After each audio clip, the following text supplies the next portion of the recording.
Le brouillard matinal s'accrochait aux pins centenaires de la forêt de Bellecombe comme un voile de mystère, transformant les sentiers familiers en un labyrinthe d'ombres et de murmures. Margot Dubois serrait sa veste de laine grise autour de ses épaules frêles, ses bottes de randonnée usées crissant sur le tapis de feuilles mortes qui tapissait le chemin forestier. À 32 ans, elle portait sur son visage les traces indélébiles d'une vie difficile, des rides prématurées qui creusaient le contour de ses yeux verts, des mains calleuses et abîmées qui témoignaient de longues heures de labeur et cette détermination farouche qui animait son regard comme une flamme inextinguible. Depuis la mort tragique de son mari Paul, dans un accident de chantier 3 ans auparavant, Margot élevait seule sa fille Emma, une petite fille de 8 ans aux boucles châtaines et aux yeux pétillants d'intelligence. Paul avait été un homme bon, un ouvrier consciencieux qui l'aimait sincèrement, malgré ses origines modestes. Sa mort avait plongé Margot dans un gouffre financier et émotionnel dont elle peinait encore à sortir. L'assurance avait versé une somme dérisoire, et malgré ses 2 emplois, femme de ménage dans les bureaux du centre-ville le matin et aide-soignante dans une maison de retraite l'après-midi, elle arrivait à peine à joindre les 2 bouts. Chaque matin, avant de partir travailler, elle parcourait ses bois ancestraux pour ramasser des champignons, des baies sauvages et, parfois, quelques herbes médicinales qu'elle vendait discrètement au marché local. C'était sa façon de mettre un peu de nourriture supplémentaire sur la table et d'économiser quelques euros pour les fournitures scolaires d'Emma. La forêt était devenue son refuge, son poumon, le seul endroit où elle pouvait encore rêver d'un avenir meilleur. Ce matin-là était différent des autres. L'air était chargé d'une tension inexplicable, comme si la forêt elle-même retenait son souffle dans l'attente d'un événement mystérieux. Les oiseaux semblaient moins nombreux, leurs chants plus discrets, et même les écureuils paraissaient nerveux, sautant de branche en branche avec une agitation inhabituelle. Margot s'arrêta près d'un bosquet de châtaigniers dont les feuilles rousses commençaient à tomber, son panier d'osier tressé à la main, quand elle entendit un bruit sourd et rythmé qui la fit sursauter. Tap, tap, tap. D'abord, elle pensa qu'il s'agissait d'un pic-vert martelant l'écorce d'un vieux chêne, mais le rythme était trop régulier, trop humain. Son cœur se mit à battre plus fort, résonnant dans sa poitrine comme un tambour d'alarme. Elle suivit le son mystérieux, s'enfonçant plus profondément dans les bois, là où même les chasseurs les plus aguerris ne s'aventuraient guère, dans cette partie de la forêt que les anciens du village appelaient le cœur sombre à cause de ses légendes et de ses superstitions. Le bruit la mena, après une marche de plus en plus inquiète, à une clairière qu'elle ne connaissait pas, bien qu'elle parcourût ces bois depuis son enfance. Comment était-ce possible? Elle connaissait chaque sentier, chaque rocher, chaque arbre remarquable de cette forêt. Pourtant, cette clairière lui était totalement inconnue, comme si elle venait d'apparaître par magie. Au centre, un monticule de terre fraîchement remué attira immédiatement son attention. La terre était noire, humide et manifestement déplacée récemment. Le son provenait de là, faible mais persistant, comme un appel désespéré venant des profondeurs de la terre. « Il y a quelqu'un » cria-t-elle d'une voix tremblante qui se perdit entre les arbres silencieux. Le bruit s'arrêta brutalement. Un silence de mort s'abattit sur la clairière, si épais qu'elle pouvait presque le toucher. Puis, après quelques secondes d'angoisse, le tapement reprit. Plus frénétique cette fois, plus désespéré, comme si quelqu'un tentait de communiquer par ce code rudimentaire. Margot se précipita vers le monticule, son instinct maternel et sa compassion naturelle prenant le dessus sur sa peur. Elle commença à gratter la terre avec ses mains nues, ses ongles se cassant contre les mottes dures et les petites pierres. La surface cédait facilement, révélant progressivement des planches de bois grossièrement assemblées, une tombe improvisée, un cercueil de fortune. Son sang se glaça dans ses veines quand elle réalisa l'horreur de la situation. Quelqu'un avait été enterré vivant ici. « Tenez bon, je vais vous sortir de là !» cria-t-elle en redoublant d'efforts. Elle creusa avec l'énergie du désespoir, ignorant la douleur dans ses mains et les échardes qui s'enfonçaient dans sa peau. Sa respiration devenait saccadée, son front se couvrait de sueur malgré la fraîcheur matinale. Après ce qui lui sembla une éternité, mais ne dura probablement que quelques minutes, elle parvint à dégager suffisamment l'une des planches pour la soulever. Une bouffée d'air putride et confiné s'échappa de l'ouverture, la faisant reculer et tousser violemment. Dans l'obscurité du trou qui s'ouvrait comme une bouche d'enfer, Elle distingua progressivement un visage masculin, pâle comme un linge et crispé par une terreur indicible. L'homme était conscient, ses yeux bleus fixés sur elle avec une intensité désespérée qui la bouleversa. C'était le regard d'un homme qui avait frôlé la mort et qui voyait soudain apparaître un ange salvateur. « Mon Dieu !» murmura Margot en s'agenouillant au bord de la fosse, les mains tremblantes. Elle agrandit fébrilement l'ouverture, arrachant les planches une à une avec une force qu'elle ne se connaissait pas. L'homme semblait avoir la quarantaine. Ses cheveux bruns étaient sales et emmêlés, collés par la sueur et la terre. Son costume, bien que souillé et froissé, était manifestement coûteux. Elle reconnaissait la qualité du tissu et la finition des coutures. Mais ce qui frappa le plus Margot, au-delà de son état pitoyable, c'était l'expression de son regard.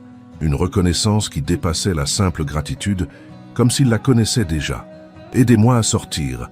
supplia-t-il d'une voix rauque et cassée par les heures passées à crier dans le vide. Margot tendit ses bras, et ensemble, dans un effort coordonné qui révélait une étrange synchronisation, ils parvinrent à l'extraire de cette tombe improvisée. L'homme s'effondra sur l'herbe humide de rosée, respirant goulûment l'air frais comme s'il buvait l'élixir de vie.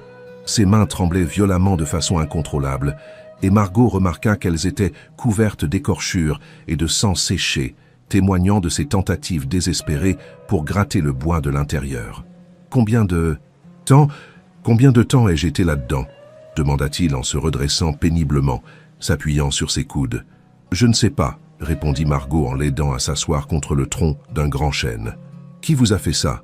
Il faut appeler la police immédiatement. » L'homme secoua la tête avec véhémence, une expression de panique traversant son visage. « Non, pas la police, pas encore. J'ai besoin de réfléchir, de comprendre qui je peux faire confiance. » Margot le dévisagea, perplexe et inquiète. Malgré son état pitoyable, quelque chose dans son maintien et sa façon de parler trahissait une éducation raffinée, une habitude du commandement et des responsabilités. Ce n'était pas un homme ordinaire. « Comment vous appelez-vous » demanda-t-elle doucement, essayant de gagner sa confiance. « Julien » répondit-il après une hésitation qui ne lui échappa pas. « Julien Moreau ». Ce nom lui disait vaguement quelque chose, comme un écho lointain, mais elle n'arrivait pas à situer où elle l'avait entendu. Peut-être dans les journaux ou à la radio. « Moi, c'est Margot, Margot Dubois. Vous avez besoin d'un médecin, vous êtes en état de choc, et vous devriez porter plainte. »« Non, je vais bien. Enfin, je survivrai. Grâce à vous. » Il la regarda avec une intensité troublante, comme s'il cherchait à graver ses traits dans sa mémoire, étudiant chaque détail de son visage, avec une attention qui la mit mal à l'aise. « Pourquoi quelqu'un voudrait-il vous enterrer vivant ?» insista Margot, ne pouvant s'empêcher de poser la question qui la brûlait. Julien détourna le regard, ses mâchoires se crispant dans une expression de douleur et de colère mêlée. « C'est compliqué, très compliqué, et dangereux pour quiconque s'en mêle. » Margot sentit qu'il ne dirait rien de plus pour le moment, mais elle était déterminée à l'aider. Cet homme avait besoin de soins, de nourriture et surtout de sécurité. « Venez, dit-elle en l'aidant à se lever. Ma maison n'est pas loin, vous pourrez vous nettoyer, manger quelque chose de chaud et reprendre des forces. Je ne peux pas vous imposer ça. Et si ceux qui m'ont fait ça me cherchent, je ne veux pas vous mettre en danger. Vous ne m'imposez rien du tout. Et puis ma fille va bientôt partir à l'école. Elle ne sera pas là pour poser des questions embarrassantes. » Le trajet jusqu'à la modeste maison de Margot prit une vingtaine de minutes à travers les sentiers forestiers qu'elle connaissait par cœur. Julien marchait lentement, s'appuyant parfois sur son bras, et elle pouvait sentir qu'il luttait contre la faiblesse et le traumatisme.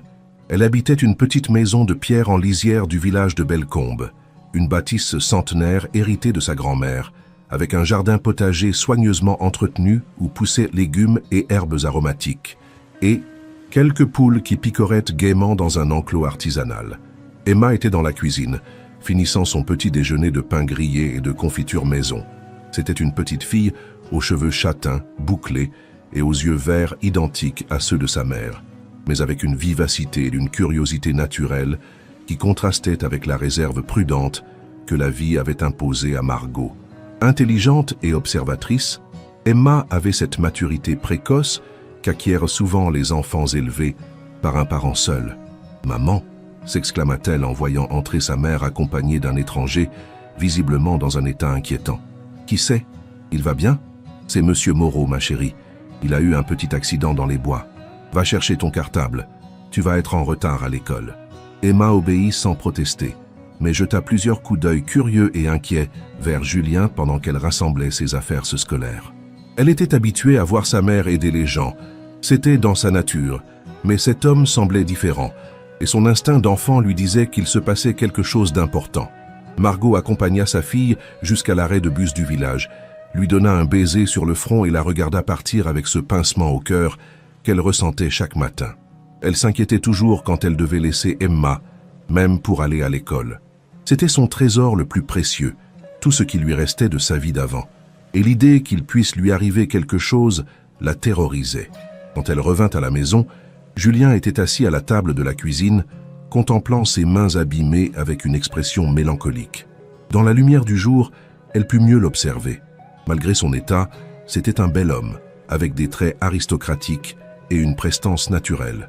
Il devait mesurer près d'1,80 m et sous ses vêtements souillés, on devinait une silhouette encore athlétique malgré la quarantaine. Margot prépara du café dans sa vieille cafetière italienne et lui donna des vêtements propres qui avaient appartenu à son défunt mari Paul, un pantalon de toile et une chemise de flanelle qui, bien que simple, étaient de bonne qualité. « La salle de bain est au bout du couloir, dit-elle. Prenez tout votre temps. Il y a de l'eau chaude et des serviettes propres. » Pendant qu'il se lavait, Margot réfléchissait intensément. Ce nom, Julien Moreau, continuait de la tracasser comme une mélodie familière dont on ne retrouve pas les paroles. Elle alluma la vieille radio de la cuisine pour écouter les informations locales, espérant y trouver une explication à ce mystère qui venait de faire irruption dans sa vie tranquille. C'est alors qu'elle entendit le bulletin d'information qui allait bouleverser sa perception de la situation. Toujours aucune nouvelle de Julien Moreau, le PDG des Industries Moreau, porté disparu depuis 4 jours. Sa famille a offert une récompense d'1 million d'euros pour toute information permettant de le retrouver. Rappelons que M. Moreau, 43 ans, est l'héritier d'un empire industriel, évalué à plusieurs milliards d'euros, et l'un des hommes les plus riches de la région. Les autorités ne privilégient aucune piste pour le moment, mais n'excluent pas l'hypothèse d'un enlèvement. La tasse de café glissa des mains tremblantes de Margot et se brisa sur le carrelage, dans un fracas qui résonna comme un coup de tonnerre. 1 million d'euros de récompense, un milliardaire, dans sa modeste cuisine. L'ironie de la situation la frappa de plein fouet. Elle, qui peinait à payer ses factures, venait de sauver l'un des hommes les plus riches du pays. Quand Julien réapparut une demi-heure plus tard, propre et vêtu des habits simples du défunt mari de Margot, il semblait métamorphosé. Ses cheveux bruns, maintenant lavés et peignés, révélaient des mèches grises distinguées aux tempes, et ses yeux bleus avaient retrouvé un peu de leur éclat naturel.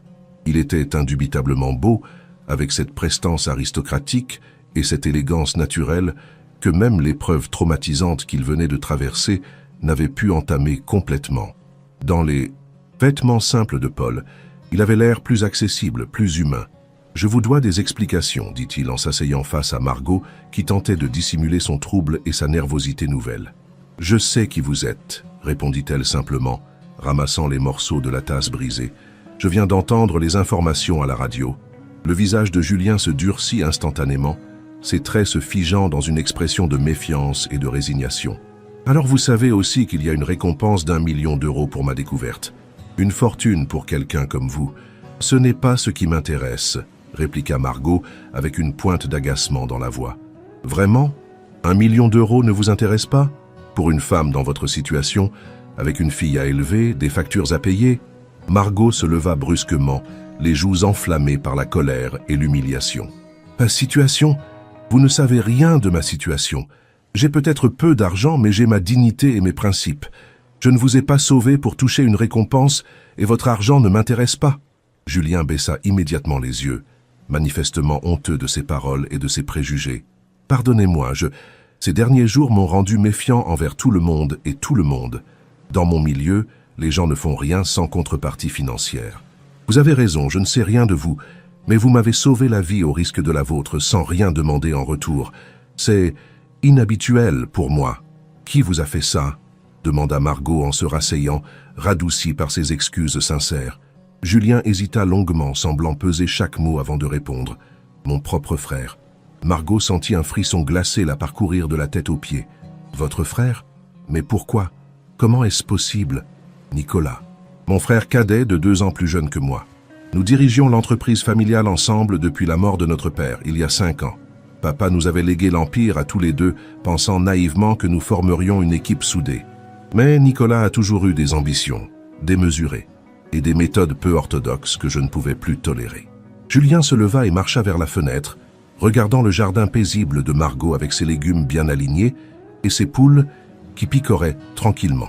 Cette simplicité, cette harmonie, contrastait violemment avec le monde de trahison et de cupidité dont il venait. Il y a 6 mois, j'ai découvert par hasard qu'il détournait des fonds considérables de l'entreprise pour financer des projets personnels totalement illégaux. Des millions d'euros détournés vers des comptes offshore, des investissements dans des secteurs douteux, des pots de vin à des officiels corrompus. Quand je l'ai confronté avec ces preuves, il a d'abord nié, puis il a promis de tout rembourser et de cesser ses activités. Et vous l'avez cru? J'ai voulu le croire. C'était mon frère, nous avions grandi ensemble. Mais la semaine dernière, j'ai appris par notre directeur financier qu'il avait conclu de nouveaux accords secrets avec des investisseurs plus que douteux, probablement liés au crime organisé, hypothéquant l'avenir de toute l'entreprise et compromettant la réputation de notre famille. Et alors, qu'avez-vous fait? Je lui ai donné un ultimatum. Je lui ai dit que j'allais révéler la vérité au conseil d'administration et aux autorités judiciaires s'il ne cessait pas immédiatement ses activités illégales et ne remboursait pas intégralement les sommes détournées. C'est là qu'il a organisé ma disparition. Margot s'approcha de lui, touchée par la douleur profonde qu'elle percevait dans sa voix. Elle imaginait la souffrance de découvrir que son propre frère était capable d'une telle trahison. Comment cela s'est-il passé exactement? Il m'a proposé de dîner dans un restaurant isolé en montagne, le relais de la forêt, soi-disant pour discuter calmement et trouver une solution. Il m'a dit qu'il voulait tout m'expliquer, me présenter des excuses sincères. J'ai été assez naïf pour accepter, pensant qu'il y avait encore un espoir de sauver notre relation fraternelle. Dans le vin qu'il avait commandé spécialement, il y avait quelque chose, probablement un puissant somnifère. Je me suis réveillé dans cette tombe de fortune. « Il voulait vraiment vous tuer ?»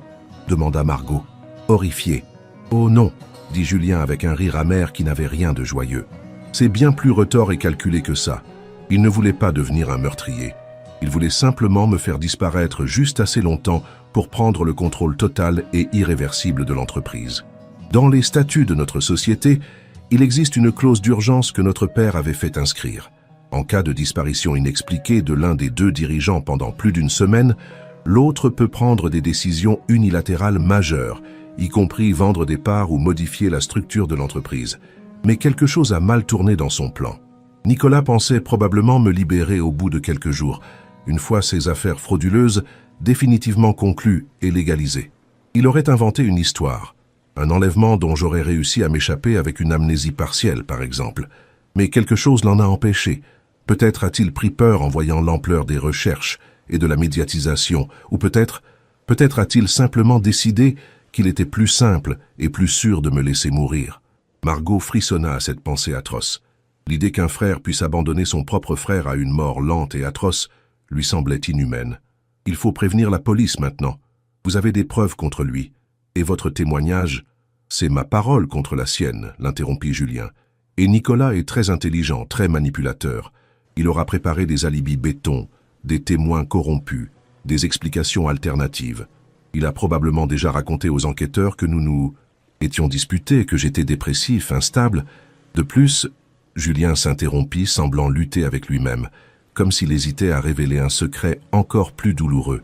De plus, l'encouragea doucement Margot, de plus, il détient quelque chose que je ne peux pas me permettre de perdre, quelque chose de plus précieux que toutes mes richesses. Quoi donc? Ma fille. Margot sentit son cœur se serrer douloureusement. Elle connaissait cette peur viscérale, cette vulnérabilité absolue, que seuls les parents peuvent comprendre pleinement. Votre fille, quel âge a-t-elle? Amandine, elle a 12 ans, et c'est ce que j'ai de plus cher au monde. Sa mère et moi avons divorcé il y a 3 ans, un mariage arrangé par nos familles qui n'a jamais vraiment fonctionné. Amandine vit principalement avec moi depuis le divorce, car Céline, son ex-femme, préfère sa vie mondaine à ses responsabilités maternelles. Mais légalement, elle a encore des droits sur notre fille. Et devinez qui finance généreusement le train de vie luxueux de mon ex-épouse depuis notre divorce? Votre frère Nicolas. Exactement. Il lui verse une pension mensuelle considérable, officiellement par générosité familiale, mais en réalité pour avoir une arme contre moi. Si je l'attaque frontalement en justice, il convaincra immédiatement Céline de demander la garde exclusive d'Amandine, en prétendant que je suis devenu dangereux, instable, inapte à élever une enfant. Et avec ses moyens financiers illimités et ses relations dans le milieu judiciaire, il y arrivera sans difficulté. Margot comprenait maintenant l'ampleur tragique du dilemme de Julien. Elle pensa à Emma, à la terreur absolue qu'elle ressentirait si quelqu'un tentait de la lui enlever. C'était le chantage parfait, le plus cruel qui soit. Alors que comptez-vous faire? Vous ne pouvez pas rester caché éternellement. Je ne sais pas encore. J'ai besoin de temps pour réfléchir, pour élaborer une stratégie qui me permettrait de confondre Nicolas sans perdre ma fille. En ce moment, il croit probablement que je suis mort, après 4 jours dans cette tombe. C'est peut-être le seul avantage que j'ai. Margot s'assit à la table, réfléchissant intensément aux options possibles. Son esprit pragmatique cherchait des solutions concrètes. Vous pourriez rester ici quelques jours, le temps de vous organiser et de préparer votre contre-attaque. Julien la regarda avec un mélange de surprise et d'émotion. Je ne peux pas vous demander ça. C'est beaucoup trop dangereux pour vous et votre fille. Si Nicolas découvre que je suis vivant et que vous m'aidez, je ne vous demande pas votre avis, coupa fermement Margot. Vous restez ici, point final. Pour la première fois depuis qu'elle l'avait trouvé dans cette tombe, Julien sourit vraiment, d'un sourire qui illumina son visage et effaça momentanément les traces de souffrance. Pourquoi faites-vous ça pour moi? Vous ne me connaissez même pas et je représente un danger pour vous. Margot regarda par la fenêtre, vers l'arrêt de bus où Emma attendait chaque matin avec sa petite valise d'écolière. Parce que je sais ce que c'est que d'être seule et vulnérable face à l'adversité, et parce que personne ne devrait avoir à choisir entre la justice et son enfant. Et puis, elle hésita, puis décida d'être honnête. Et puis il y a quelque chose en vous qui me dit que vous valez la peine qu'on prenne des risques. Les 3 jours suivants s'écoulèrent dans une étrange intimité domestique qui surprit autant Margot que Julien. Contrairement à ce qu'elle avait craint, la présence de cet homme mystérieux ne perturbait pas l'équilibre fragile de sa petite famille. Julien restait prudemment caché dans la maison pendant que Margot partait travailler ses journées épuisantes. Et le soir, ils discutaient longuement de la situation complexe dans laquelle ils se trouvaient. Ces conversations révélaient progressivement la personnalité complexe et attachante de cet homme, qui évoluait habituellement dans un monde si différent du sien. Emma, naturellement curieuse, mais étonnamment discrète pour son âge, avait accepté, sans trop de questions, l'explication de sa mère, selon laquelle M. Julien était un ami de longue date qui traversait une période difficile et avait besoin d'un refuge temporaire. L'enfant semblait instinctivement apprécier cet homme calme qui l'écoutait attentivement et répondait sérieusement à ses questions, sans jamais la traiter comme une petite fille ignorante. Margot découvrait avec étonnement que Julien n'avait rien du riche prétentieux qu'elle avait imaginé. Contrairement aux clichés qu'elle avait sur les millionnaires, il aidait spontanément aux tâches ménagères, lavait sa vaisselle, balayait la cuisine sans qu'on le lui demande. Il jouait aux cartes avec Emma le soir après les devoirs, l'aidait même parfois avec ses mathématiques, et parlait de sa propre fille Amandine avec une tendresse paternelle qui touchait profondément Margot. « Elle ressemble beaucoup à Emma », dit-il un soir, en regardant la petite fille faire consciencieusement ses devoirs sur la table de la cuisine. Cette même détermination farouche, cette même curiosité insatiable pour tout ce qui l'entoure. « Vous lui manquez sûrement terriblement », répondit Margot en posant instinctivement une main réconfortante sur la sienne. « J'espère qu'elle pense encore à moi. Mais Nicolas a probablement inventé une histoire plausible pour expliquer mon absence prolongée.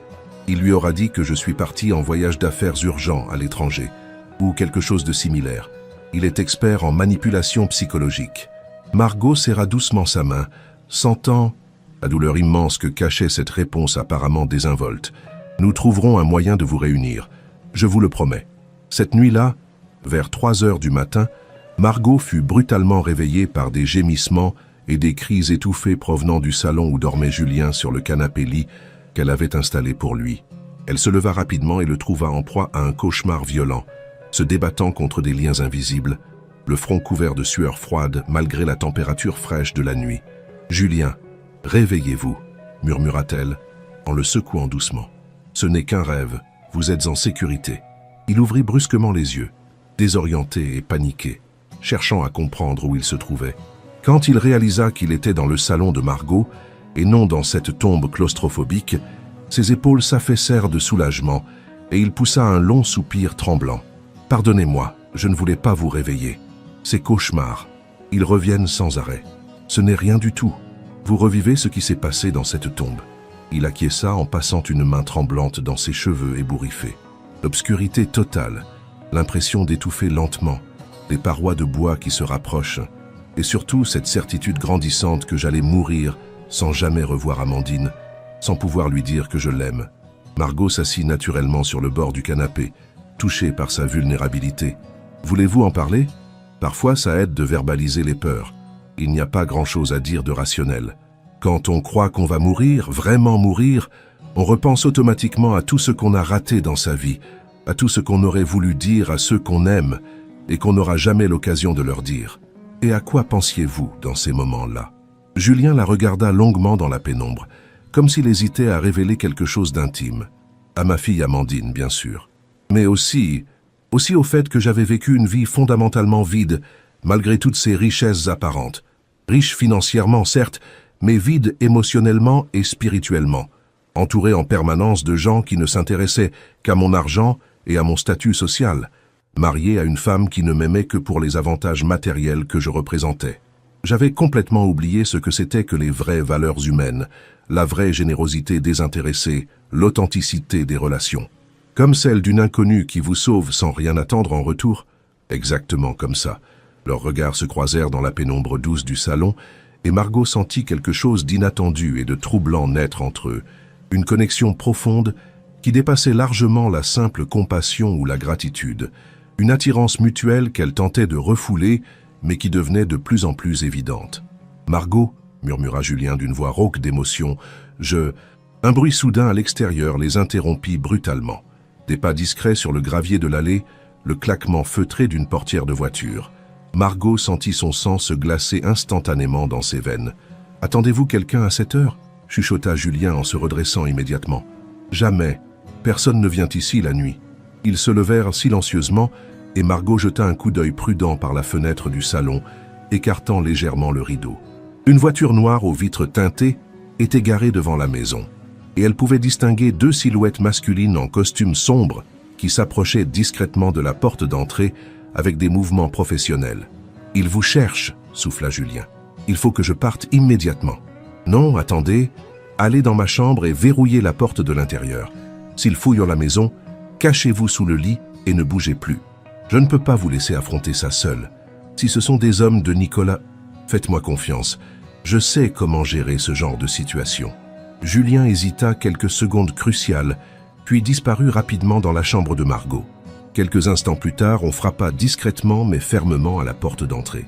Margot attendit volontairement un long moment, comme si elle venait d'être réveillée par le bruit, puis alla ouvrir en prenant soin de paraître ensommeillée et légèrement agacée. « Madame Dubois » demanda l'un des hommes, un type aux épaules carrées, au regard froid et professionnel qui ne souriait jamais. « Oui, qu'est-ce que vous voulez à cette heure indue ? Il est plus de 3 heures du matin. Nous sommes des enquêteurs privés mandatés par la famille Moreau. Nous cherchons activement Julien Moreau disparu depuis maintenant 1 semaine. Voici nos cartes professionnelles. » Margot examina rapidement les cartes que lui tendèrent les deux hommes. Elles semblaient officielles, mais dans cette situation, elle ne pouvait faire confiance à personne. « Je ne vois pas en quoi cette disparition me concerne personnellement. Nous avons des raisons sérieuses de penser qu'il pourrait se cacher quelque part dans cette région, peut-être chez des habitants locaux. Voici sa photo officielle la plus récente. L'avez-vous vue récemment ?» Margot prit la photographie et l'examina longuement, feignant une réflexion approfondie tout en contrôlant parfaitement ses expressions faciales. « Non, jamais vu cette personne. Et maintenant, si vous permettez, j'aimerais vraiment retourner me coucher. Je travaille très tôt demain matin et j'ai besoin de dormir. Cela ne vous dérangerait pas que nous jetions un rapide coup d'œil dans votre maison, juste pour être absolument sûr et pouvoir cocher cette adresse de notre liste? En fait, si, ça me dérange énormément. Vous avez un mandat de perquisition? Non, madame, mais nous espérions sur votre coopération volontaire.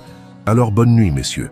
Et la prochaine fois, revenez à des heures décentes. » Margot referma fermement la porte et s'y adossa, le cœur battant si fort qu'elle était persuadée qu'on pouvait l'entendre de l'extérieur. Elle entendit les deux hommes échanger quelques mots à voix basse en anglais, ce qui confirma ses soupçons sur leur nature professionnelle, puis s'éloigner vers leur véhicule. Quand le bruit du moteur se fut définitivement estompé dans la nuit, elle alla chercher Julien dans sa chambre. Ils sont partis, mais ils reviendront sûrement avec des renforts ou un mandat. Il faut qu'on réfléchisse rapidement à une autre solution plus sûre. Julien sortit de sa cachette et la regarda avec une admiration non dissimulée et une gratitude infinie. Vous venez de mentir effrontément à des détectives privés professionnels pour me protéger, au risque de vous mettre en danger, ainsi que votre fille. Pourquoi prenez-vous de tels risques pour quelqu'un que vous connaissez à peine? Margot ne répondit pas immédiatement. Elle-même ne comprenait pas entièrement ses motivations profondes. Il y avait certes la compassion naturelle, le sentiment aigu d'injustice, mais aussi quelque chose de plus personnel et de plus troublant. Cet homme mystérieux avait réveillé en elle des émotions qu'elle pensait définitivement enterrées avec son mari Paul. « Parce que c'est juste », répondit-elle finalement, « et parce que je sens que vous êtes quelqu'un de bien malgré toute cette histoire compliquée. » Le lendemain matin, Margot se rendit à son travail avec un plan précis en tête. Elle nettoyait depuis plusieurs années les bureaux de diverses entreprises du centre-ville, dont celui d'un avocat réputé et respecté, Maître Bernard Rousseau. Elle avait développé avec lui au fil des années une relation de confiance mutuelle qui dépassait le simple rapport professionnel. Elle décida de lui parler de la situation délicate de Julien, en espérant qu'il pourrait les conseiller juridiquement. Maître Rousseau était un homme d'une soixantaine d'années bien tassé, aux cheveux gris soigneusement peignés et à l'air naturellement bienveillant. Margot le connaissait depuis 5 ans et savait instinctivement qu'elle pouvait lui faire entièrement confiance. Il l'avait d'ailleurs aidé bénévolement lors des démarches administratives compliquées qui avaient suivi la mort accidentelle de Paul. « Margot », dit-il après avoir écouté attentivement et sans l'interrompre le récit complet qu'elle lui fit, « vous vous trouvez dans une situation extrêmement délicate et potentiellement dangereuse. Si ce que vous me racontez correspond à la réalité, monsieur, Moreau est effectivement victime d'une tentative d'assassinat particulièrement perverse de la part de son propre frère. Mais effectivement, sans preuves matérielles solides. Que nous conseillez-vous de faire concrètement? Il faut absolument réunir des éléments tangibles et incontestables avant d'alerter officiellement les autorités. Des documents compromettants, des témoignages de première main, des preuves financières, quelque chose de suffisamment solide pour incriminer définitivement ce Nicolas Moreau. Comment faire? Julien ne peut pas se montrer publiquement sans risquer sa vie et celle de sa fille. Maître Rousseau réfléchit longuement, arpentant son bureau en manipulant nerveusement son coupe-papier en argent. Il y a peut-être un moyen d'agir discrètement. J'ai des contacts fiables dans le milieu de la finance et de l'audit. Je pourrais discrètement faire enquêter sur les activités récentes de Nicolas Moreau et de son entreprise. S'il a effectivement détourné des fonds importants ou conclu des accords illégaux, il y aura nécessairement des traces dans les circuits financiers. Vous feriez ça pour nous? Margot, vous nettoyez consciencieusement mes bureaux depuis 5 ans. Je vous observe, je vous connais, je sais que vous êtes quelqu'un d'intègre et de courageux. Si vous me dites qu'un homme innocent a besoin d'aide et de justice, je vous crois sans hésitation. Quand Margot rentra chez elle ce soir-là, le cœur plus léger et porteuse d'un espoir concret, elle trouva Julien dans un état d'agitation extrême qui contrastait avec le calme relatif des jours précédents. « Il faut que je parte d'ici immédiatement », dit-il dès qu'elle franchit la porte d'entrée. « Je viens d'appeler discrètement mon assistant personnel de confiance, Jean-Claude. Nicolas a officiellement annoncé ma mort ce matin à la presse et aux autorités. »« Quoi? Votre mort ? Il prétend qu'on a retrouvé mon corps défiguré dans un accident de voiture spectaculaire sur une route de montagne. Bien sûr, il n'y a pas de corps, mais il a soudoyé suffisamment de gens pour faire croire à cette version. » Margot sentit la colère monter en elle comme une marée. « Il ne peut pas s'en tirer comme ça, c'est monstrueux. Il le peut parfaitement si je ne prouve pas rapidement que je suis bien vivant. Mais le plus grave, c'est qu'il organise mes obsèques solennelles pour après-demain, et il a déjà commencé légalement à prendre le contrôle total et définitif de l'entreprise familiale. J'ai peut-être une solution, ou du moins le début d'une solution. » Margot lui raconta en détail sa conversation constructive avec Maître Rousseau et les perspectives d'enquête discrète qu'il avait évoquées. Julien l'écouta avec une attention soutenue, mais elle voyait bien qu'il luttait contre un désespoir grandissant. « Le temps presse cruellement, Margot. Chaque jour qui passe renforce irrémédiablement la position légale de Nicolas et affaiblit la mienne. Et surtout, plus je reste officiellement mort, plus il devient difficile de prouver que j'ai été victime d'une tentative d'assassinat. Alors nous allons accélérer considérablement les choses. Cette nuit-là, Margot ne dormit pratiquement pas. Elle réfléchissait intensément, échafaudant mentalement un plan audacieux et risqué qui germait dans son esprit. Au petit matin, quand les premiers rayons du soleil filtrèrent à travers les rideaux de sa chambre, elle avait pris sa décision définitive. « Vous êtes complètement folle », dit Julien quand Margot lui exposa méthodiquement son plan audacieux dans tous ses détails. C'est peut-être de la folie pure, mais c'est notre seule chance réaliste de confondre Nicolas et de vous rendre votre vie. Emma était partie à l'école avec son habituelle ponctualité, et ils étaient assis dans la cuisine baignée de soleil matinal, devant l'étalage complet des journaux régionaux et nationaux qui annonçaient tous en première page, avec photos et articles détaillés, la mort tragique de Julien Moreau.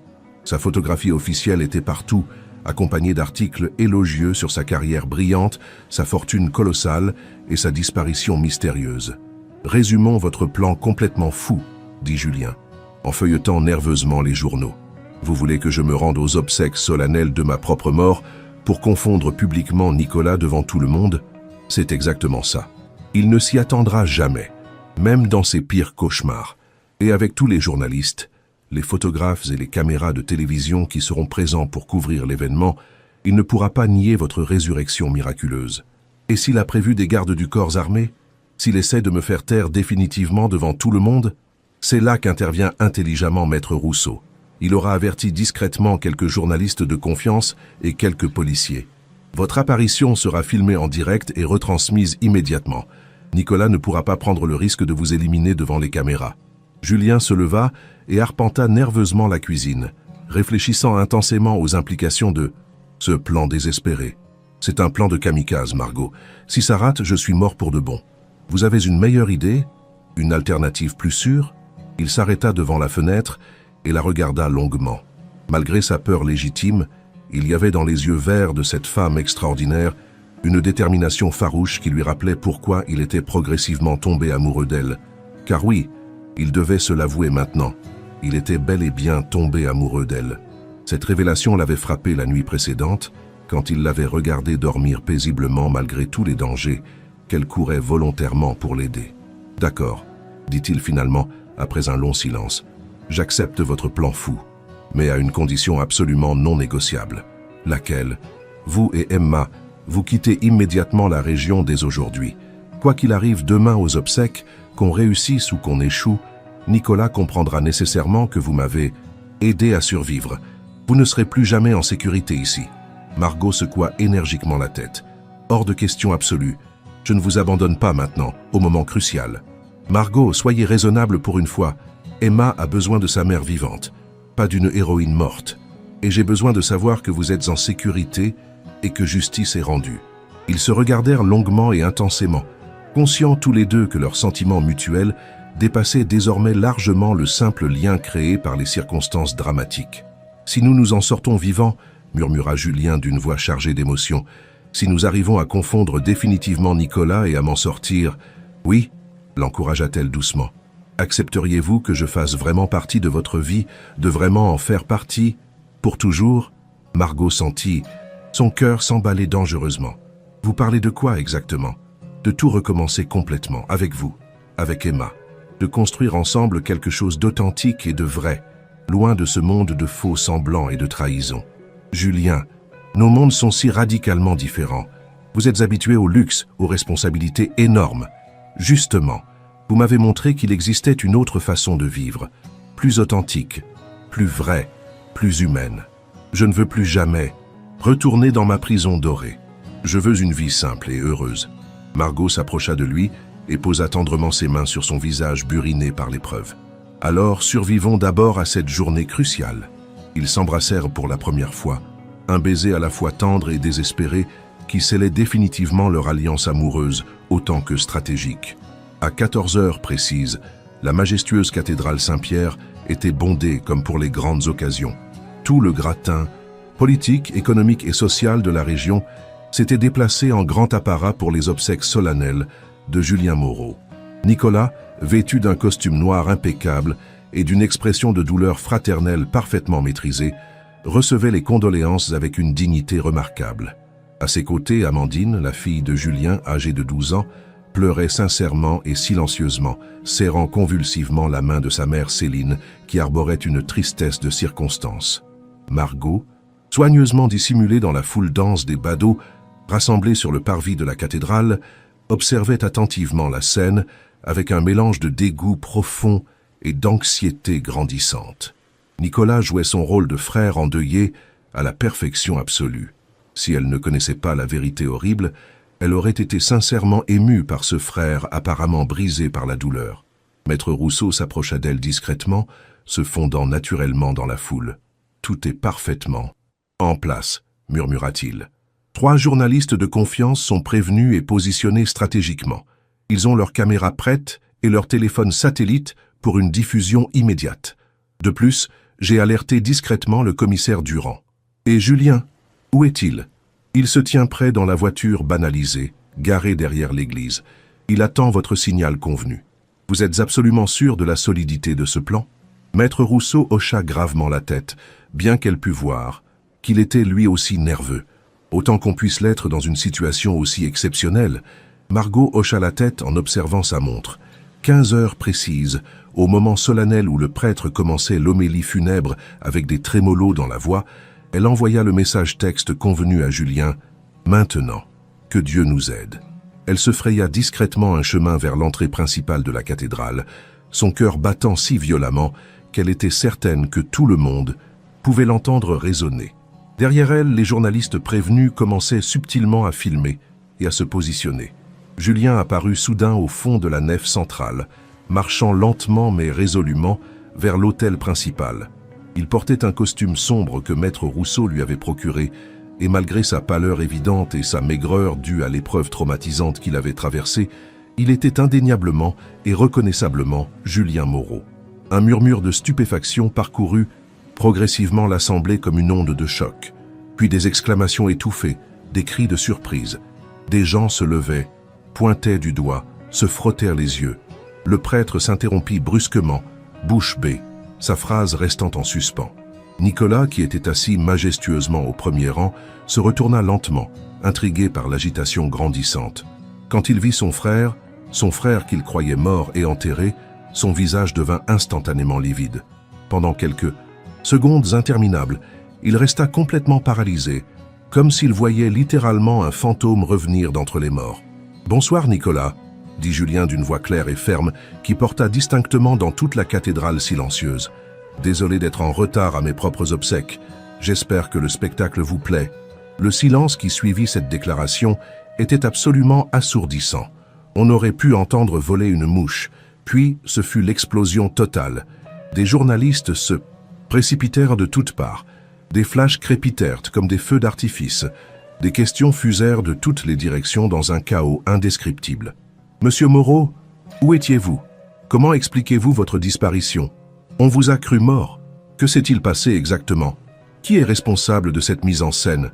Nicolas se leva précipitamment, tentant désespérément de reprendre contenance et de sauver les apparences. « Julien, mon Dieu, nous t'avons tous cru. Comment est-ce possible? Où étais-tu pendant tout ce temps? Tu le sais parfaitement, Nicolas, mieux que quiconque. » Julien s'avança calmement vers son frère et Margot retint anxieusement son souffle. C'était maintenant le moment crucial, le point de non-retour. « J'étais exactement où tu m'avais soigneusement mis, enterré vivant dans la forêt de Bellecombe, dans une tombe de fortune que tu avais préparée pour moi. » Un cri d'horreur collective parcourut l'assistance médusée. Nicolas secoua énergiquement la tête avec une véhémence théâtrale. « Tu es complètement fou. Tu ne sais manifestement plus ce que tu dis. Tu as eu un accident grave. Tu es confus, désorienté. Je sais exactement ce que je dis. Et ma mémoire est parfaitement claire. Tu m'as drogué lors de notre dîner soi-disant fraternel au relais de la forêt, il y a exactement 6 jours. Puis tu m'as transporté et enterré vivant en espérant que je meure avant qu'on me retrouve. Tout ça pour prendre définitivement le contrôle de l'entreprise familiale et cacher tes détournements de fonds massifs. C'est complètement ridicule et délirant, protesta Nicolas, mais sa voix tremblait maintenant de façon perceptible. Vraiment? Alors comment expliques-tu très précisément que j'ai ça en ma possession? Julien sortit théâtralement de sa poche un objet qui fit pâlir davantage encore Nicolas. une montre en or massif gravée distinctement aux initiales NM. Tu l'as perdu quand tu m'as transporté inconscient jusqu'à cette tombe improvisée. Je l'ai trouvée dans le coffre de fortune où tu m'avais enfermé pour mourir. Margot sourit intérieurement. Cette montre, ils l'avaient effectivement trouvée ensemble, en retournant courageusement sur les lieux le surlendemain, fouillant méticuleusement la tombe et ses alentours. C'était leur seule preuve matérielle tangible, mais elle était particulièrement accablante. Nicolas regardait maintenant autour de lui avec une panique grandissante et visible. Les journalistes filmaient absolument tout. L'Assemblée le dévisageait avec horreur et répugnance. Il était pris au piège, totalement et définitivement. « Papa !» cria soudain Amandine en se précipitant vers Julien, les larmes ruisselant sur ses joues. L'étreinte bouleversante entre le père et sa fille acheva de convaincre les derniers sceptiques éventuels. Cette émotion brute et spontanée ne pouvait absolument pas être feinte ou mise en scène. « Tu m'as tellement manqué, ma chérie adorée », murmura Julien en serrant passionnément sa fille contre lui, ses propres larmes coulant librement. C'est précisément à ce moment crucial que Nicolas commit l'erreur fatale et irréparable. Voyant que toute sa stratégie s'effondrait irrémédiablement autour de lui et que sa réputation était définitivement détruite, il perdit complètement son sang-froid légendaire. « Très bien !» hurla-t-il soudain, sa façade de respectabilité s'effritant d'un coup. « Tu veux absolument la vérité. Parfait. Oui, j'ai effectivement essayé de te faire disparaître temporairement, mais c'était uniquement pour sauver l'entreprise familiale. Tu étais en train de tout détruire systématiquement avec tes scrupules ridicules et ton moralisme déplacé. Cet argent détourné, ces accords secrets, c'était exclusivement pour nous agrandir, pour nous développer, pour nous moderniser. » Le silence qui suivit sa confession publique était absolument glaçant. Les journalistes n'en perdirent évidemment pas une syllabe, enregistrant tout. « Et tu étais prêt à me tuer pour ça ?» demanda Julien, la voix brisée par l'émotion et la trahison. « Je ne voulais pas te tuer. J'allais forcément revenir te chercher dans quelques jours. » « Quand exactement? Dans combien de jours? Combien de temps m'aurais-tu laissé agoniser lentement dans cette tombe, sans eau, sans nourriture, sans air ?» Nicolas ne répondit pas, comprenant qu'il venait de signer publiquement ses aveux complets devant des centaines de témoins et des caméras de télévision. Les forces de l'ordre, alertées par le tumulte et les appels de Maître Rousseau, arrivèrent rapidement sur les lieux. Nicolas fut immédiatement arrêté sur le champ, menotté sous les flashs incessants des photographes et les caméras des télévisions en direct. Quand le calme revint enfin dans la cathédrale, après l'évacuation de Nicolas et l'interrogatoire préliminaire des témoins principaux, Julien chercha anxieusement Margot du regard dans la foule qui se dispersait lentement. Elle était restée volontairement en retrait, ne voulant pas s'imposer dans ce moment qui appartenait légitimement à Julien et à sa fille retrouvée. Il s'approcha d'elle, Amandine toujours serrée contre lui, et la regarda avec une intensité chargée de reconnaissance et d'amour. « Amandine, » dit-il tendrement, « j'aimerais te présenter quelqu'un de très important pour moi. Voici Margot, la femme extraordinaire qui m'a sauvé la vie et qui nous a permis de nous retrouver. » La fillette leva vers Margot des yeux bleus, identiques à ceux de son père, brillants de larmes et de gratitude. « Merci, madame, dit-elle avec une simplicité touchante. Merci infiniment de m'avoir rendu mon papa. » Margot sentit les larmes lui monter irrésistiblement aux yeux. Elle pensait à Emma, qui l'attendait sagement à la maison en faisant ses devoirs, et à la nouvelle vie qui s'ouvrait peut-être maintenant devant eux tous. 3 semaines s'étaient écoulées depuis les obsèques mouvementées et médiatisées de Julien Moreau. L'affaire avait fait la une de tous les journaux nationaux et internationaux, déclenchant un véritable raz-de-marée médiatique. Nicolas attendait maintenant son procès en détention provisoire, dans l'isolement complet. Les preuves s'accumulaient méthodiquement contre lui. Détournement de fonds massifs, corruption à grande échelle, tentative d'assassinat prémédité sur la personne de son propre frère. Ses avocats les plus réputés tentaient désespérément de plaider la folie temporaire ou la légitime. Défense économique, mais personne n'y croyait vraiment. Pas même eux. Julien avait progressivement repris les rênes de son entreprise, aidé efficacement par des collaborateurs fidèles et intègres qui n'avaient jamais fait confiance à Nicolas et à ses méthodes douteuses. Les cours de bourse avaient d'abord chuté brutalement lors de l'annonce du scandale, mais remontaient maintenant régulièrement grâce à la confiance retrouvée des investisseurs et des partenaires. Mais surtout, Julien avait tenu scrupuleusement sa promesse à Margot. Il avait radicalement changé de mode de vie. Il avait vendu sa mansion ostentatoire et ses voitures de luxe et s'était installé dans une maison plus modeste mais chaleureuse, située à proximité immédiate de celle de Margot. Il passait désormais ses soirées avec elle et Emma, découvrant progressivement les joies simples et authentiques d'une vraie vie de famille. Amandine, d'abord naturellement méfiante et jalouse, avait rapidement adopté Margot et Emma, retrouvant dans cette nouvelle configuration familiale inhabituelle la stabilité émotionnelle et la sérénité qui lui avaient cruellement manqué depuis le divorce conflictuel de ses parents. Mais malgré cette apparente sérénité et ce bonheur grandissant, Margot sentait intuitivement que Julien gardait encore un secret important. Il y avait parfois dans son regard, quand il la contemplait, une ombre mystérieuse qu'elle n'arrivait pas à percer, quelque chose d'important qu'il n'avait pas encore dit, quelque chose qui le tourmentait encore et qui l'empêchait d'être totalement en paix. Ce soir-là, ils étaient assis côte à côte dans le jardin fleuri de Margot, regardant avec attendrissement Emma et Amandine jouer joyeusement ensemble sous le grand cerisier en fleurs qui embaumait l'air tiède du printemps. Julien était inhabituellement silencieux, plus pensif que d'ordinaire, le regard perdu dans la contemplation des nuages qui défilaient lentement. « À quoi pensez-vous avec tant d'intensité ?» demanda doucement Margot en posant affectueusement sa main sur la sienne. « À rien d'important, répondit-il évasivement. Julien, je vous connais maintenant.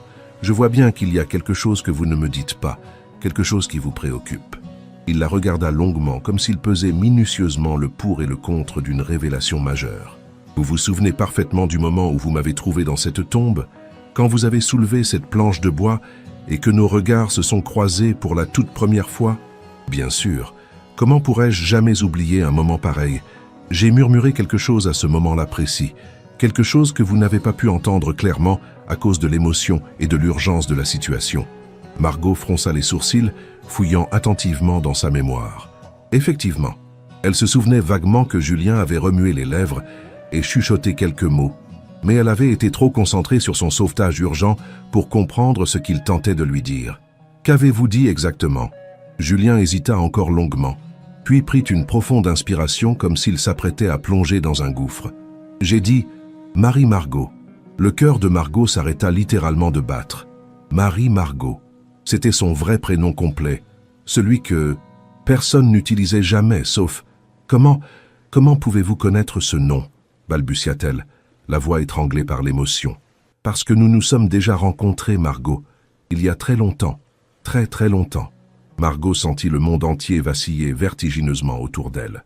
Des images floues et anciennes commençaient à remonter inexorablement à la surface de sa mémoire enfouie. Vous étiez Marie Margot Leroux à l'époque. Vous aviez exactement 16 ans, moi, 18.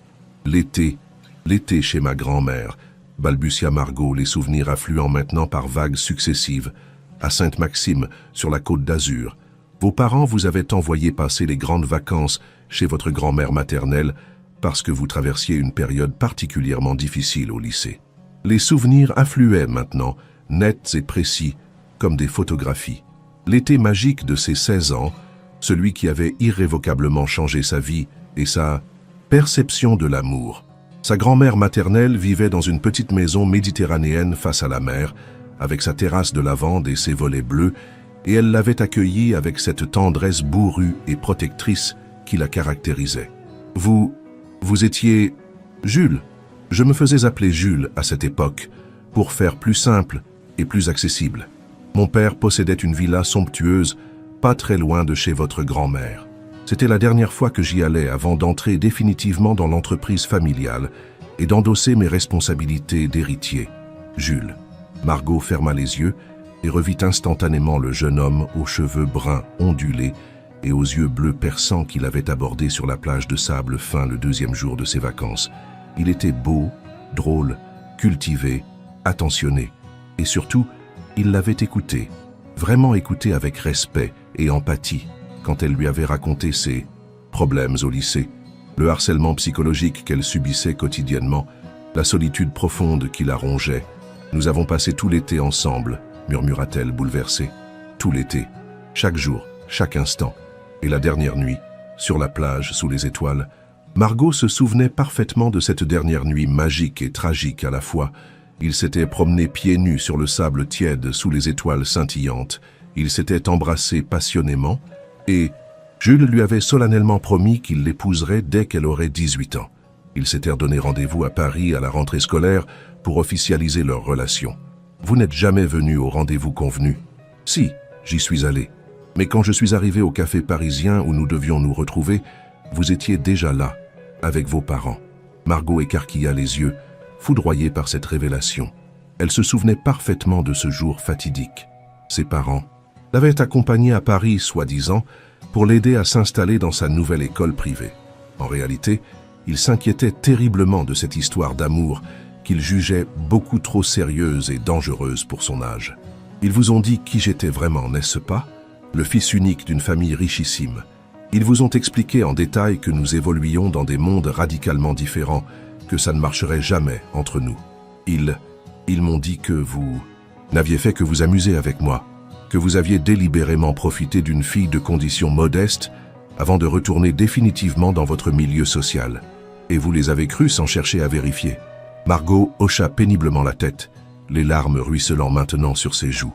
J'avais 16 ans, Julien. J'étais fragile, influençable, complexé par mes origines. Et quand vous n'êtes pas venu au rendez-vous, mais je suis venu. J'étais là de l'autre côté de la rue à vous regarder partir avec eux. Vous aviez l'air soulagé de ne pas me voir. Soulagé? J'étais complètement effondré. J'ai pleuré pendant des mois et des mois. Ils se regardèrent intensément, réalisant progressivement l'ampleur tragique du malentendu qui avait gâché et séparé leur vie pendant plus de 20 ans. Après ça, reprit Julien d'une voix brisée, j'ai essayé désespérément de vous oublier. Je me suis jeté à corps perdu dans mes études supérieures, puis dans l'entreprise familiale. J'ai épousé Céline parce qu'elle correspondait parfaitement aux attentes sociales de ma famille. Mais jamais je n'ai réussi à oublier cette Marie Margot qui m'avait donné le plus bel été de toute ma vie. Moi aussi, j'ai essayé d'oublier en épousant Paul. Il était bon, patient, sincèrement amoureux, et j'ai été heureuse avec lui, vraiment heureuse. Mais il y avait toujours cette part secrète de moi qui appartenait éternellement à ce garçon mystérieux de Sainte-Maxime. Quand j'ai ouvert les yeux dans cette tombe épouvantable et que je vous ai vu pencher sur moi, au début, j'ai sincèrement cru que j'hallucinais à cause du manque d'oxygène. Puis j'ai pensé que c'était un signe miraculeux du destin. Vous m'avez reconnu immédiatement.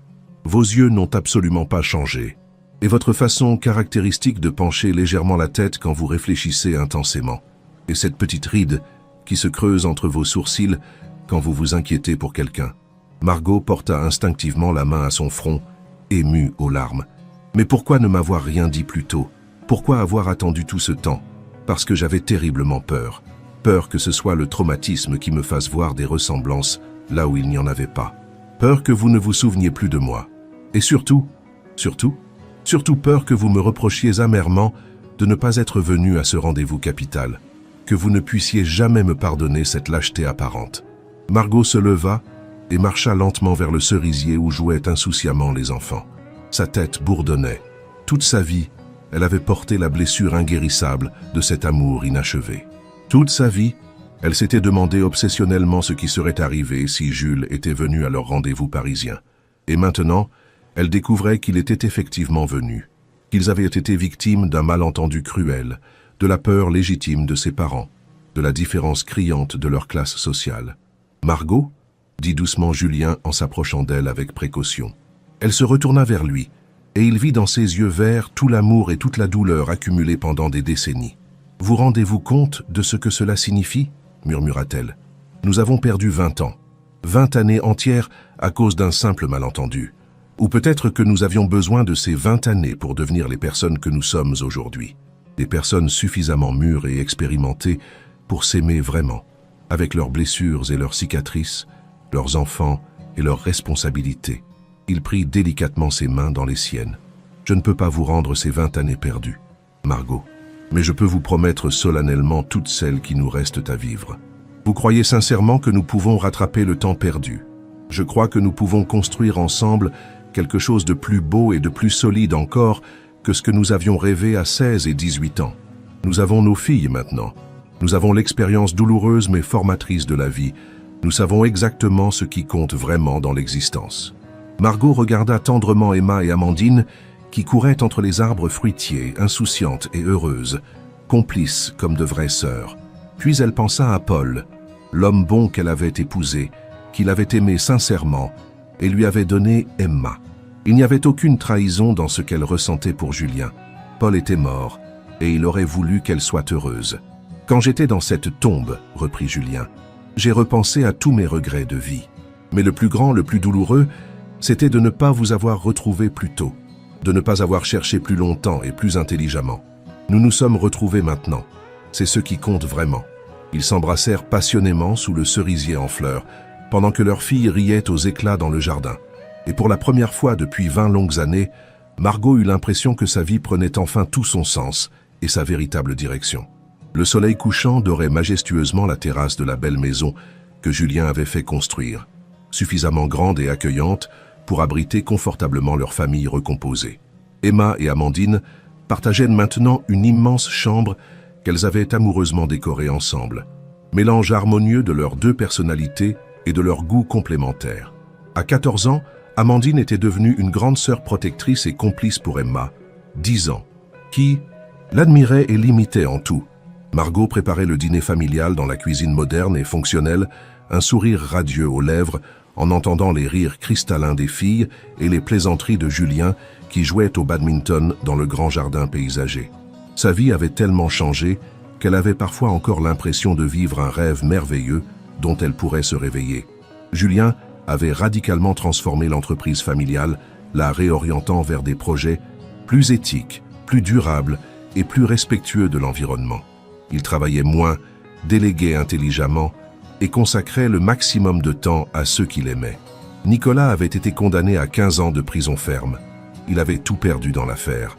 L'entreprise, sa réputation, sa fortune personnelle et même sa famille qu'il avait complètement renié et rayé de leur vie. Margot avait définitivement arrêté ses emplois épuisants de femme de ménage et d'aide-soignante.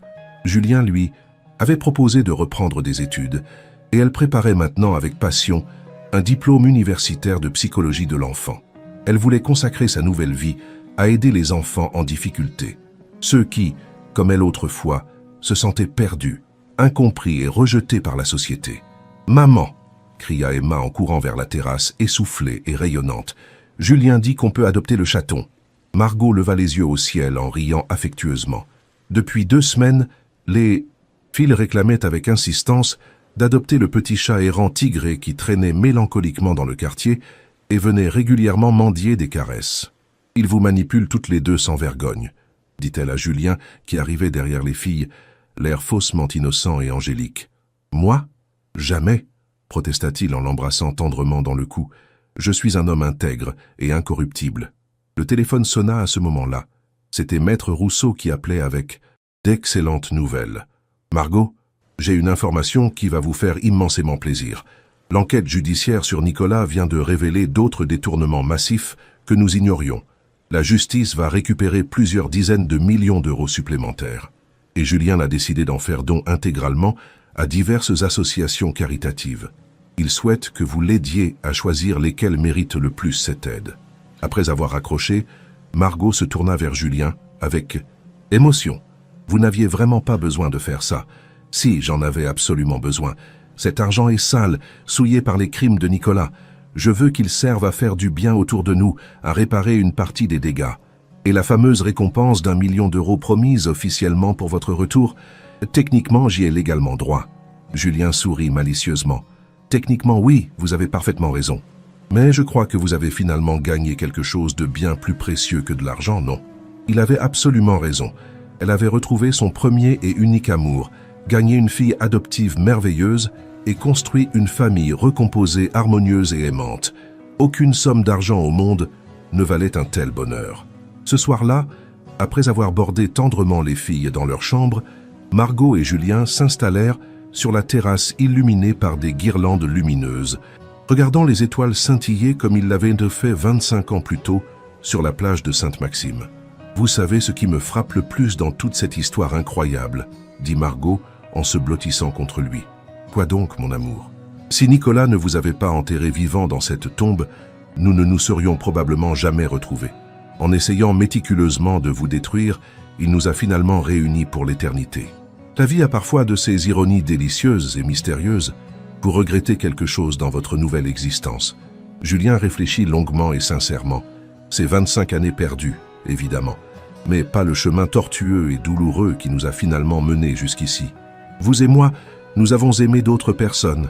Nous avons eu nos filles adorées. Nous avons grandi et mûri. Sans tout cela, nous ne serions pas les mêmes personnes aujourd'hui. Vous pensez qu'à 16 et 18 ans, nous aurions été heureux ensemble? Peut-être. Ou peut-être que nous nous serions détruits mutuellement. Nous étions si jeunes, si idéalistes, si ignorants de la vie réelle. Maintenant, nous savons exactement ce que valent l'amour authentique et la famille. Margot se serra davantage contre lui. Et maintenant, que nous réserve l'avenir? Tout ce que nous voudrons en faire. Nous avons une seconde chance miraculeuse, Margot. Pas tout le monde a cette opportunité inespérée dans la vie. Promettez-moi quelque chose d'important. Tout ce que vous voudrez. Promettez-moi qu'on ne perdra plus jamais de temps précieux, qu'on ne laissera plus jamais les malentendus, la peur ou l'orgueil nous séparer. Je vous le promets solennellement. Et vous, promettez-moi de ne plus jamais douter de nous, quoi qu'il puisse arriver. Promis pour l'éternité. Ils restèrent là, enlacés sous les étoiles bienveillantes, écoutant le silence paisible de leur nouvelle vie. Au loin, un chat miaula doucement, sûrement le petit errant que les filles voulaient tant adopter. « Il faudra qu'on trouve un beau nom à ce chat », dit Margot en riant. « J'ai déjà une idée parfaite, répondit Julien. « Et si on l'appelait Chance? Parce que c'est exactement ce qu'il nous a tous portés. » Margot sourit, émue. C'était parfait. Absolument tout était parfait dans leur nouvelle existence. Dans leur chambre, Emma s'était réveillée et regardait discrètement par la fenêtre ses nouveaux parents sur la terrasse romantique. Elle ne comprenait pas tous les détails compliqués de cette histoire d'adulte, mais elle savait une chose fondamentale. Sa maman était heureuse, plus heureuse qu'elle ne l'avait jamais vue depuis la mort de papa Paul. Et Amandine, dans le lit jumeau, rêvait paisiblement qu'elle avait enfin la famille, unie et aimante qu'elle avait toujours ardemment souhaité. Le murmure de Julien dans cette tombe improvisée avait définitivement changé le cours de 4 vies. Parfois, les fins les plus heureuses naissent paradoxalement des commencements les plus sombres et terrifiants. Et parfois, il suffit qu'une femme courageuse et généreuse se promène dans les bois au bon moment pour que tout bascule miraculeusement vers la lumière et l'espoir. L'amour véritable, même séparé par des décennies et des malentendus, finit toujours par triompher. Car certains liens sont plus forts que le temps, plus forts que la distance, plus forts que tous les obstacles que la vie peut dresser sur notre chemin.